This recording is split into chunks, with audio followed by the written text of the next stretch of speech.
Hello friends, ఎలా ఉన్నారు అందరూ? నేనైతే బాగున్నానండి. పిల్లలకి స్కూల్ స్టార్ట్ అయిపోయినాయి కదా, అవన్నీ సర్దుతున్నాను అనమాట. యాక్చువల్గా 12th జూన్కి 12వ తారీఖున అయితే మా వారు ఏమన్నారంటే, ఆ రోజు పాడ్యమి వద్దులే, పాడ్యమి రోజున ఎందుకు పంపించడం, నెక్స్ట్ డే పంపిద్దాంలే అన్నారు.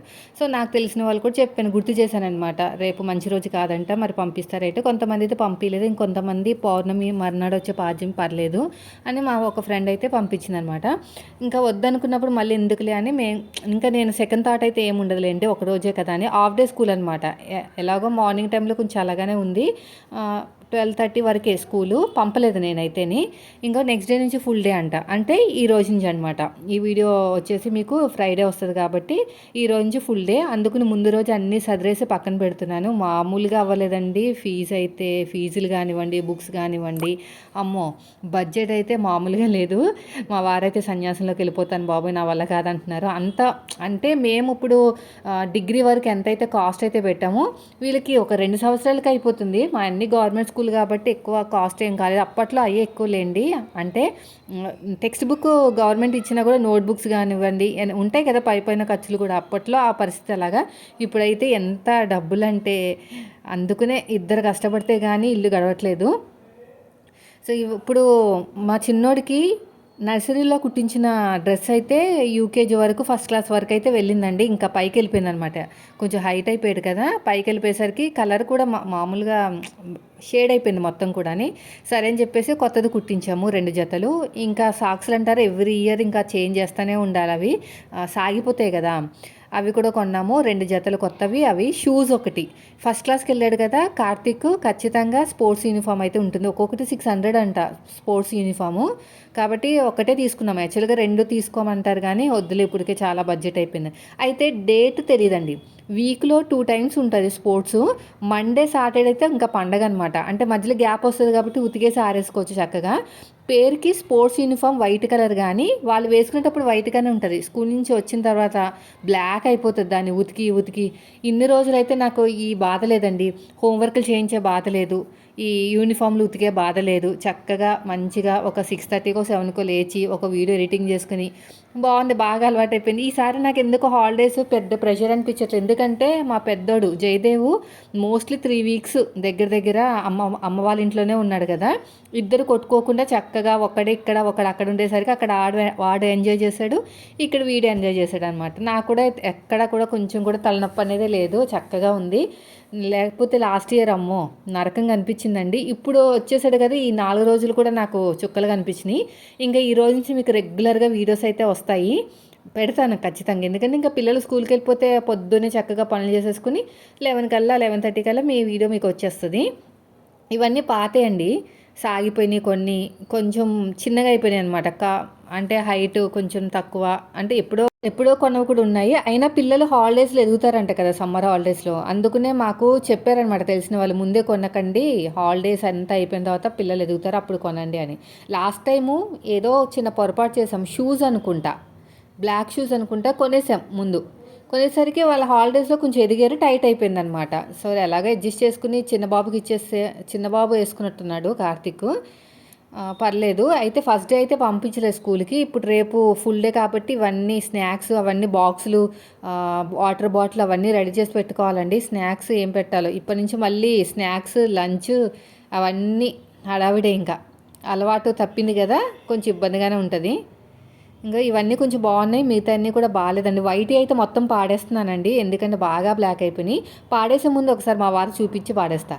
సో ఇందకి నిన్న ఒక కామెంట్ వచ్చిందనమాట. నిన్న బ్లూ మార్క్స్ పెట్టాను చూసారా, అంటే నేను వీడియో ఎడిట్ చేసేటప్పుడు ఆయన పక్కనే పడుకుని ఉంటారనమాట. 11:30కో ఎప్పుడు వెళ్తారు ఆఫీస్కి, అప్పటి వరకు నాకు వీడియోస్ మళ్ళీ ఆగిపోతాయి కదా. అసలు నేను ఎక్స్పెక్ట్ చేయలేదండి, అది తీసే కొద్దీ వస్తూనే ఉంది హైట్. ఇంత హైట్ ఉంటుందని నేను అసలు ఎక్స్పెక్ట్ చేయలేదు. చూడడానికి నా చెయ్యి అంత ఉంది అంతే. నాకు డెలివరీ బాయ్ ఇచ్చినప్పుడు చెయ్యి అంత ఉంది ఆ హైటు. 4 స్టెప్స్ వచ్చినట్టుంది. అసలు ఇలాగ అరిసేసరికి టప్మని ఇరిగిపోయిందండి, అది తగిలి. అంత గట్టిగా అరిసేసాడు మా వారైతేని. ఆయనకి ఏంటంటే కొంచెం కూడా ఓపిక ఉండదు అనమాట. ఆ టైంలో నేను సైలెంట్గా ఉంటాను, అసలు ఏం మాట్లాడను. అదే ఒక సిస్టర్ అడిగారు, మీకు మీ వారంటే చాలా భయం అక్క, మీ ఫేస్లో భయం కనిపించిందంటే, మా వారంటే భయం కాదు, ఆయన కోపము, ఆయన మాట చాలా గట్టిగా మాట్లాడతారనమాట. ఆ టైంలో మనం ఏమన్నా అంటే ఇంకా గట్టిగా రేజ్ అవుతారనమాట. రెచ్చగొట్టకూడదు ఆ టైంలో. సరే కదా, సైలెంట్గా ఉన్నాను. ఆ తర్వాత వీడియో పోస్ట్ చేసుకున్నాను. అది ఎలాగో సగం విరిగింది కానీ మిగతాదంతా కూడా బాగానే ఉంది. సో వాడుకోవచ్చు, ఏం ప్రాబ్లం లేదు. ఆ కోపం అంతా తగ్గేసరికి ఎంత టైం పట్టింది, ఒక అరగంట పడుతుంది. అప్పుడు నేను వేసుకున్నాను అనమాట. అంత కోపం ఏంటి, నేను కావాలని చేశాను. ఇలా అనేసరికి పైన అలా తగిలింది. నువ్వు ఆఫ్ చేసుకోవాలి కదా ఫ్యాన్ అంటే, నాకెందుకు తెలుసు అంత హైట్ ఉంటుందని. అన్న ఎందుకు అంత గట్టిగా అరవడాలు, బయట దాకా వినిపిస్తుందండి ఆయన అరిస్తే. నిజంగా తెలుసా, చాలా బయట వరకు వినిపిస్తుంది. ఈయన వాయిస్ వినిపిస్తుంది, అంత ఉంటుందన్నమాట వాయిస్ అనేది. సో ఎందుకు అంత గట్టిగా మాట్లాడడము, కొంచెం మెల్లిగా చెప్పొచ్చు కదా, చూసుకోవాలి కదా అని. అక్కడ ఏమైపోయింది, నాకు తెలియక జరిగిన పొరపాటు అంటే, ఒకసారి రెండుసార్లు అంటే పొరపాటు చదివితే ఏదో ఒకటి చేస్తానంటో తింగర్ పనిలాగా అంటే, ఇంక కావాలైతే చెయ్యం కదా అదనమాట. ఆయన మాటకి అప్పటికి కొంచెము భయపడతాను కానీ, ఆ తర్వాత మళ్ళీ నా స్టైల్లో నేను మళ్ళీ గొడవ అవుతుందండి. గొడవ అంటే మరి ఎక్కువ కాదు, ఎందుకు అంత గట్టిగా అరవడం ఇది అని చెప్తానమాట. సో ఇవన్నీ ఐరన్ చేసి పెట్టుకుంటే మార్నింగ్ కల్లా మనకి హడావిడి ఉండదు కదా. పెద్ద బాబుది ఐరన్ చేస్తున్నాను, చిన్న బాబు ఆల్రెడీ ఐరన్ చేసి వాళ్ళే ఇచ్చేసారు టైలర్స్. ఇది ఐరన్ చేసేసుకుని పక్కన పెట్టేసామనుకోండి, ఒక పని అయిపోతుంది. రేపు పొద్దునే 5:30కి అలారం పెట్టాలండి. తెలిసిందే కదా, ఈ మంత్ ఒక 3 months నుంచి అడిషనల్ టాస్క్ 2 యాడ్ అయినాయి నాకు. ఇదివరకు టైలరింగ్ మనకి ఛానల్స్లో వీడియోస్ పోస్ట్ చేయడం, దానికే సరిపోయేది కదా టైం అంతా కూడా. ఇప్పుడు ఏంటంటే ఎక్స్ట్రా ఒకటి వచ్చింది, అది మనకి రివ్యూస్ ఇవ్వడం. అంటే మనం చూపించి ఎడిటింగ్ చేసి అవన్నీ పెట్టడం టైం టేకింగే కదా. రివ్యూస్ ఒకటి, ఇంకొకటి వచ్చేసి 9:15 కల్లా మార్కెట్ ఓపెన్ అవుతుంది, దాని మీద కూర్చుంటాం, అదొకటి ఉంది. సో మార్కెట్ గురించి చెప్పాలంటే ఇంకొక 3 నెలలు పట్టేటట్టు ఉంది. మీకు చెప్తాను, ఒక 3 నెలలన్నా టైం పడుతుంది ఖచ్చితంగా. అది నేర్చుకుంటానికి 6 నెలలు టైం పడుతుందండి. 6 నెలలు అంట మొత్తం మనం అబ్జర్వ్ చేసుకుని అన్ని. ఎక్కడ నేర్చుకుంటున్నావు అక్కడ ఒక సిస్టర్ పర్సనల్గా అడిగారు, యూట్యూబ్లోని, ఇంకెక్కడ లేదు. మా వారికి వచ్చు కానీ ఎక్కువ చేయరనమాట ట్రేడింగ్ అనేది, ఎందుకంటే డబ్బులు పోతాయి కదా. అంత అసలు మనం అంతంత మాత్రమే మన బడ్జెట్. బాగా డబ్బున్న వాళ్ళు, ఎక్కువ డబ్బులుండి ఏం చేయాలో తెలియని వాళ్ళు అయితేని, అంటే బ్యాంక్లో కూడా ఫుల్గా ఉండి అలాంటి వాళ్ళు ట్రేడింగ్ చేశారంటే పోయినా కూడా అంత ప్రాబ్లం ఉండదండి. మనంతా కూడా మిడిల్ క్లాస్ ఫ్యామిలీస్ కాబట్టి రిస్క్ తీసుకోరన్నమాట. అయినా మంత్ ఎండింగ్కి వచ్చేసరికి ఏం ఉండవండి, ఎక్కడికక్కడ మొత్తం కూడా సెట్ అయిపోతాయి. అయితే ఆయన ఇక్కడ నేను ఇవి ఐరన్ చేద్దామని చేస్తే అంటుకుపోతున్నట్టు అనిపించింది నాకు. ఇంకా వద్దులే బాబు అని చెప్పేసి పక్కన పెట్టేశాను. సాక్స్లో ఐరన్ చేస్తుంటే రావట్లేదు, ఏదైనా క్లాత్ పెట్టి ఐరన్ చేయాలేమో. అయితే మంచం కింద పెట్టేస్తాను, అదే పరుపు కింద పెట్టేస్తే కొంచెం బాగుంటుంది. అయితే ఏదో చెప్తున్నాను మీతోటి, ఏదో చెప్తానే ఉంటున్నాను, మర్చిపోయాను. అదే ట్రేడింగ్ అని చెప్పాను కదా. అయితే మా వారు ఏంటంటే, ఫస్ట్ చెప్తానులేండి, కొంచెం సక్సెస్ వచ్చాక మొత్తం స్టోరీ అంతా చెప్తాను. ఆయన నేర్పించడంలో చాలా ఓపిక తక్కువ అండి. అసలు ఏదైనా నేర్పించమన్నా సరే అరిసేస్తారనమాట, గట్టి గట్టి కేకలు వేసుకుంటూ. నాకు అసలు టోటల్ ఆపోజిట్ అనమాట. ఎలాగో బ్రతిమలాడో, తిట్లు తినో, లేదంటే ఏదో మొత్తం మీద చేసి ఎలా కొనాలి ఎలా అమ్మాలి 2 నేర్చుకున్నాను అనమాట. మంచి అదే అకౌంట్ ఒకటి ఆయన క్రియేట్ చేశారు. అప్పుడు ఆయనకు అవసరం వచ్చి క్రియేట్ చేశారు, నా కోసం కాదు. ఆయనకి ఏదో అవసరం వచ్చి నా పేరు మీదే అకౌంట్ క్రియేట్ చేశారనమాట. క్రియేట్ చేసింది ఎప్పుడు డిసెంబర్లో. దాన్ని పెద్దగా పట్టించుకోలేదు, ఆయన ఏదో వాడుకుంటారు అంతే తప్ప ఇంకేమీ లేదు. అయితే ఆయన దగ్గర నుంచి ఎలా కొనాలి, మనం షేర్స్ ఎలా కొనాలి ఎలా అమ్మాలి, ఆ 2 నేర్పించాను. ఎక్కడ పెడితే డబ్బులు పోతాయి, ఎక్కడ జాగ్రత్తగా ఉండాలో కూడా అదొక్కటే నేర్చుకున్నాను అనమాట ఆయన దగ్గర నుంచి. అంతే, ఆ 2 ముక్కలు నేర్చుకోవడానికి మామూలుగా లేదండి. అబ్బో చాలా తిప్పలు పడ్డా అనమాట. ఆయన దగ్గర ఏమి నేర్చుకోకూడదు ఫస్ట్ ఆఫ్ ఆల్, అసలు ఓపిక ఉంటుంది చెప్పడానికి. ఇంకా అంతా యూట్యూబ్లోనే, ఇప్పుడు అంతా కూడా యూట్యూబ్లో చూసే నేర్చుకుంటున్నాను. చెప్తాను 3 నెలలు అయ్యాక నేను రిజల్ట్ అనేది చెప్తాను. ఇప్పుడు అసలు ఏం చెప్పలేను, 3 నెలలతో చెప్తాను. కానీ ట్రేడింగ్ చేయకూడదండి అసలు, చాలా డేంజర్. కత్తి మీద సాము, లేదంటే వైకుంఠపాలి టైప్ అనమాట. స్నేక్ అండ్ ల్యాడర్ అంటారు కదా, పాము మింగేసిందంటే ఇంకా మన మిడిల్ క్లాస్ బతుకులు ఇంకా తేలుకోలేవన్నమాట, అలా ఉంటుంది. కానీ నిచ్చెనెక్కేమంటే పైకే, ఇంకా మామూలుగా కాదు. కరెక్ట్ ఎగ్జాంపుల్ ఏంటంటే స్నేక్ అండ్ ల్యాడరే, అదే ఏమంటారు వైకుంఠపాలి. నిచ్చెనెక్కామంటే టాప్లో ఉంటాం. మన మిడిల్ క్లాస్ బతుకులు అంతా కూడా ఒక్కసారిగా మారిపోతాయి. నిజం చెప్తున్నాను కదా, నేను చాలా చూసి చెప్తున్నాను. అదే పాము కానీ మింగిందంటే ఇంకా మామూలుగా ఉండదన్నమాట, చాలా దారుణంగా ఉంటుంది పరిస్థితి, అలా ఉంటుంది. సో అదంతా తర్వాత అండి, ఒక 6 నెలలు అయినా టైం పడుతుంది. మీకు ఒక 3 నెలల్లోనైనా 4 నెలలు అయినా సరే చెప్తాను దీని గురించి. ఇప్పుడు వచ్చేసి బీరకాయలు నేను కట్ చేసి పెట్టుకున్నాను కదా. ఈ మధ్యన ఈయన బర్రెపాలు తెస్తున్నారండి, అమ్ముతున్నారంట సపరేట్గా. ఎంత బాగుంటుందంటే పెరుగు అనేది, అబ్బా ఎంత కమ్మగా ఉంటుందో అసలు. రోజు తీసుకురమ్మని చెప్తుంటే ఈయనకి బద్ధకం కదా, ఒకసారి వెళ్తారు ఒకసారి వెళ్ళరు అనమాట. ఆ ఫోన్ పట్టుకుని కూర్చుంటారు తప్ప కొంచెం ముందెళ్ళి తెచ్చుకుందాము అవి ఏముండదు. ఈవినింగ్లో వస్తాయంటండి, ఒక 9 o'clock అలా వస్తాయంట. నువ్వు తెచ్చుకో అంటారు. అన్నీ నాకే, ఇంకా నాకెంత ఎన్నెన్ని పనులను చేసుకోవాలి. ఏ పని ఆయన స్టార్ట్ చేస్తారో నాకు అంటగడతారనమాట, అంతే డిఫరెన్స్. అందుకు నేను దేంట్లోనే ఇన్వాల్వ్ అవ్వను మోస్ట్లీ. ఏదైనా పని అనేది స్టార్ట్ చేసామంటే ఆయన స్టార్ట్ చేసి నాకు అంటగట్టేస్తాను, నువ్వు తెచ్చుకో ఎన్నెన్ని తెచ్చుకోవాలి, ఎన్నెన్ని పని చేయాలి. అందుకనే నేను కొన్నాట్లకు దూరంగానే ఉంటాను. ఎప్పుడైనా సరే ఎదుటి వాళ్ళ మనుషులను బట్టి వాళ్ళ ప్రవర్తన బట్టి మనం మసులుకుంటమే మంచిదండి. లేదంటే గొడవలు తప్ప ఏముండవు. అందుకనే నేను ఏం మాట్లాడను. ఇంటికి మీకు ఓపిక ఉంటే తెచ్చుకోండి, లేదంటాను అంతే. ఎందుకంటే ఇప్పుడు మన ఆరోగ్యాలు పాడైపోయినాయి అంటే, ఇప్పుడు మన లేడీసే కదా ఎక్కువ ఎక్కువ స్ట్రగుల్ అయ్యేది ఇంట్లో. వాళ్ళు బయట కష్టపడినా కూడా మన ఇంట్లో కష్టపడతాం కదా. మనకి ఏమైనా అయిందంటే పిల్లల్ని చూసుకుంటాం ఉండదు. అందుకని ఎక్కువ పనులు పెట్టుకోను అనమాట. సో మోస్ట్లీ టైలరింగ్ అనేది చాలా అంటే చాలా తక్కువ చేస్తాను.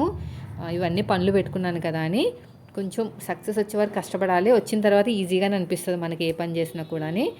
బీరకాయలండి, ఎంత ఈజీ కర్రీ అంటే ఇది. అసలు 4 ముక్కలు ఇలా కట్ చేసి అలా ఫ్రై చేసి ఉప్పు కారం వేస్తే అయిపోతుందండి. కానీ ఇది మనకి సరిపోదన్నమాట, ఇద్దరు మనుషులకైనా సరిపోదు. అందుకని ఎగ్స్ తెప్పించాను. ఆ ఎగ్స్ ఉడకబెట్టేసి ఫస్ట్ టైం ఫ్రై చేస్తున్నాను ఎగ్స్. మీరు ఎప్పుడైనా అబ్జర్వ్ చేస్తారా లేదా, నేను కర్రీస్లో నార్మల్గా వేసేస్తాను. ఒకరు చెప్పారండి ఫ్రై చేస్తే విటమిన్స్ పోతాయని, అందుకని చేయను అనమాట. ఈయనేమో ఫ్రై చేయమంటారు. సో ఈరోజు ఫ్రై చేశాను లైట్గా. పిల్లలేమో అసలు అన్నం తినడానికి ఇష్టపడట్లేదు, బెదిరించి ఈరోజు తినిపించాను. దీంట్లో ఏముంది, ఫస్ట్ ఆయిల్ వేసేసి బీరకాయలు వేసి ఫ్రై చేసి ఉప్పు కారం పసుపు అంతే. ఆయిల్ అంతా బయటికి వచ్చేంత వరకు ఫ్రై చేస్తే సరిపోతుంది. అన్నం కూడా ఉడికిపోయింది. పాలు చెప్పాను కదా, ఈయన ఆన్లైన్లో బుక్ చేస్తారు కదా, క్యాన్సిల్ చేయాలి. ఏదైనా బర్రెపాలు తెప్పించుకున్నప్పుడు గేదె పాలు కానీ బర్రెపాలు కానీ తెచ్చుకుంటాం కదా, అప్పుడు క్యాన్సిల్ చేస్తాం అనమాట ఆన్లైన్లో వచ్చేది. అయితే ఈయన ఏం చేశారంటే, చెప్పాను కదా అంతా కూడా ఇదని. అయితే ఏం జరిగిందంటే ఆన్లైన్లో ఆఫ్ చేయలేదు రిక్వెస్ట్. ఈరోజు వద్దని చెప్పేసి చెప్పాలన్నమాట, అక్కడ మనం క్యాన్సిల్ పెట్టుకోవాలి. చేయలేదు. ఇంట్లో ఆల్రెడీ కొన్ని పాలు ఉన్నాయి, మళ్ళీ నైట్ ఏమో ఆ గేదె పాలు తీసుకొచ్చారు, మళ్ళీ ప్యాకెట్ వచ్చేసింది మార్నింగ్. ఇంకా ఏమన్నా అంటే సర్లే ఒకసారి పొరపాటు చేసాను లేదో ఇంకా దాన్నే పట్టుకుంటామండి. ఒక్కసారి కాదండి, ఎన్నిసార్లు చేస్తారో. ఆ పాలు ఆఫ్ చేయడం అనేది మర్చిపోతారనమాట అనవసరంగా. ఇప్పుడు నాకు చూడండి ఇంత అయిపోయింది. ఇప్పుడు సేమియా కాసేస్తాను, సేమియా కాసి ఇంకా పిల్లలు ట్యూషన్ నుంచి వచ్చిన తర్వాత పెడతానమాట. మళ్ళీ వేస్ట్ అయిపోతుంది, ఆల్రెడీ తోడు పెట్టేశాను పాలు. ఇంకో కొన్ని పాలు రేపటికి ఉంచుతానమాట. ఎప్పటికప్పుడు కొంచెం ఎక్కువ తోడు పెట్టకుండా ఉంటేనే కమ్మగా ఉంటుంది పెరుగు అనేది, లేదంటే కమ్మగా ఉండట్లేదండి. ఆ ప్యాకెట్ పాలతోటి సేమియా చేద్దాం అనుకుంటున్నా. సేమియా పలుకులు ఉన్నాయో లేదో చూడాలి, ఉంటే చేస్తాను, లేదంటే ఇంకా ఏదో ఒకటి చేయాలి. అదే పరవన్నం టైపు చేయాలన్నమాట కొంచెం గట్టిగా. సో వీలైతే అది కూడా పోస్ట్ చేస్తానండి. ఇంకా గుడ్లు ఇంతకీ కుక్కర్లో ఉడకబెట్టాను. అయితే ఒకసారి కుక్కర్లో ఉడకబెడితే ఒక సిస్టరు ఏమన్నారంటే, ఫస్ట్ టైం చూస్తున్నానండి కుక్కర్లో బాయిల్ చేయడం అని. నేను యూట్యూబ్లో చూశానండి. మా అమ్మ ఏం చేస్తుంటే చిన్న గిన్నెలో ఉడకబెట్టేదనమాట ఉప్పు వేసి. అయితే దీంట్లో కుక్కర్లో వేసుకుంటే తొందరగా అయిపోతుంది అని చెప్పేసి నేను ఛానల్లో చూశాను అనమాట, ఒక ఛానల్. అప్పటి నుంచి నేను కుక్కర్లో ఒక 2-3 విజిల్స్ వేపిస్తే ఒక 10 నిమిషాలు అయిపోతుంది, ఎక్కువసేపు చేయాల్సిన అవసరం లేదనమాట. కర్రీ ఉడికిపోయింది కదా, కర్రీలో కొంచెం ఆయిల్ ఉంటే దీంట్లో వేసాను, అంటే కలర్ కొంచెం రెడ్ కలర్లో వస్తుందని చెప్పేసి. అదేమో ఇట్లా అవుతుందన్నమాట, స్ప్రెడ్ అయిపోతుంది అంతా కూడా. ఇప్పుడు 4 గుడ్లు కరెక్ట్గా పడతాయండి ఈ బౌల్లో అయితే. ఈ బౌల్ మీకు కావాలంటే కింద నేను ట్యాగ్ చేస్తాను, కొనుక్కోండి ఎవరికైనా అవసరం అయితే. బాగుంది, ఎప్పుడో కొన్నాం, 5 ఏళ్ళ క్రితమో ఎప్పుడో. ఇలాగ చిన్న చిన్న అట్లు వేయడానికి చాలా బాగుంటుంది, మంచిగా తీయడానికి. అట్లు గుండ్రంగా వస్తాయి. ఒక మనిషికి ఒక ఫుల్గా స్పూన్ వేసామనుకోండి పిండి, ఒక మనిషికి సరిపడంత అవుతుంది అనమాట. అంటే 1-2 తినొచ్చు చక్కగా, రౌండ్గా, వేస్ట్ అవ్వదు. చూడడానికి కూడా బాగుంటుంది లుక్ అనేది. కొనుక్కోండి మీరు, ఎంత ఉంటుందో మరి, ఎప్పుడో కొన్నాను. ఉప్పు కారం పసుపు వేసేసానండి. ఇంకో ఇలా ఫ్రై చేసేసరికి పైనంతా కూడా చాలా క్రిస్పీగా అయింది, బాగుంది టేస్ట్ అనేది. సో ఇప్పటి నుంచి అయితే డైలీ వీడియోస్ మ్యాక్సిమం ట్రై చేస్తానండి. నైట్ అంతా ఎడిటింగ్ చేసి పోస్ట్ చేయడానికే ట్రై చేస్తాను, ఎందుకంటే ఇంకా పిల్లలు స్కూల్కి వెళ్తున్నారు కాబట్టి. ఇంకేం స్కూల్ ఫ్రైడే వెళ్తారు, సాటర్డే మేబీ సెకండ్ సాటర్డే ఏమో మరి, ఉంటుందో ఉండదో తెలీదు. సండే మళ్ళీ హాలిడే, మళ్ళీ మండే నుంచి కామనే. ఇదంతా కూడా బాగా అవును ఒకటి న్యూస్ విన్నానండి పాపము ఫ్లైట్ పడిపోయిందంట కదా చాలామంది చనిపోయారు దేని మీద బిల్డింగ్ మీద పడిపోయిందంట హాస్టల్ ఇంకా దీని పేరేంటి హాస్పిటల్ రెండిట్ల మీద పడిపోయిందంటే 20 మంది దాకా వీళ్ళు చనిపోయారంట డాక్టర్లు 40 మంది గాయపడ్డారు చనిపోయారు 40 మంది కూడా చనిపోయారంట అదే న్యూస్ పాపం అనిపించింది నిజంగా ఇది కొన్ని కర్రీలో వేసేస్తున్నాను ఇదంతా కూడాని ఇంకా మా వాళ్ళైతే మొహాలు మార్చుకుంటారు ఎగ్ మొత్తం తినేస్తారు కానీ కర్రీ ఒక్కటే మార్చుకుంటారు మొహాలు ఇదండి ఈరోజు వీడియో నచ్చితే లైక్ చేయండి థ్యాంక్ యూ